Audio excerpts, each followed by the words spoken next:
Hello students, এখন আছে class 10 first unit test 2024 or social science syllabus. তো ইতিয়ালে আমি বাকিবিলাক সাবজেক্টৰ syllabus already দিছো elective খনৰ বাহিৰে অকল social science খন বাকি আছিল সেইবাবে আজি এই ভিডিওটোত আমি social scienceৰ syllabus খন ডিসকাস কৰিম। তো তোমালোকে যদি social scienceৰ syllabus খন নাজানা তেনেহলে ইয়াত দিয়া চেপ্টাৰ খিনি লিখি লবা। আহা দেৰি নকৰাকৈ ভিডিওটো স্টাৰ্ট কৰো। তো ফাৰ্স্ট তোমালোকে এটো চোৱা হিষ্টৰী পাৰ্টত আছে chapter number 1 partition of Bengal and Swadeshi movement বংগ বিভাজন আৰু স্বদেশী আন্দোলন হিষ্টৰী পাৰ্টত তোমালোকৰ এটো চেপ্টাৰ আছে চেপ্টাৰ নম্বৰ 1 তাৰপিছত জিওগ্ৰাফি পাৰ্টত চোৱা ইয়াত আছে chapter number 1 economic geography matter and resources অৰ্থনৈতিক ভূগোল বিষয়বস্তু আৰু সম্পদ তো জিওগ্ৰাফি তোমালোকৰ এটো চেপ্টাৰ আছে চেপ্টাৰ নম্বৰ 1 তাৰপিছত পলিটিক্যাল সায়েন্সত চোৱা তোমালোকে চেপ্টাৰ নম্বৰ 1 ইণ্ডিয়ান ডেমক্ৰেসি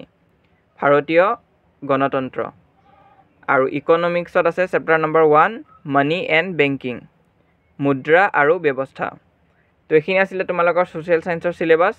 ইয়াত যদি কিবা ডাউট বা কনফিউজন আছে তোমালোকে কমেন্ট সেকশনত খুদিব পাৰা একিদিন মই সবকে ৰিপ্লাই দিব ট্ৰাই কৰি আছো আৰু তোমালোকে যদি পাৰা আমাৰ WhatsApp চেনেলটো জয়েন হৈ যাবা সোনকালে তাত তোমালোকে বাকি ক্লাস 10 ইনফৰমেশন বিলাক পাই থাকিবা লিংক মই পিন কমেন্টত দি দিম তাত যাই তোমালোকে চাব পাৰিবা আৰু বাকি বিলাক সাবজেক্টৰ যদি সিলেবাস পোৱা নাই তেনেহলে হেবিলাকো তোমালোকে আমাৰ প্লেলিষ্টখন চেক কৰিবা ইউনিট টেষ্টৰ সিলেবাসৰ তাত তোমালোকে গুটেবিলাক সাবজেক্টৰ পাই যাবা ইলেক্টিভ খিনি দিয়া হোৱা নাই তো ইলেক্টিভ খিনি সোনকালে দিম তো তোমালোকে নিজৰ ইলেক্টিভ সাবজেক্ট খিনি কমেন্ট সেকশনত লিখি দিয়া তেতিয়াহে আমি সেই ইলেক্টিভ সাবজেক্ট খিনিৰ ওপৰত সিলেবাস ভিডিও দিব পাৰিম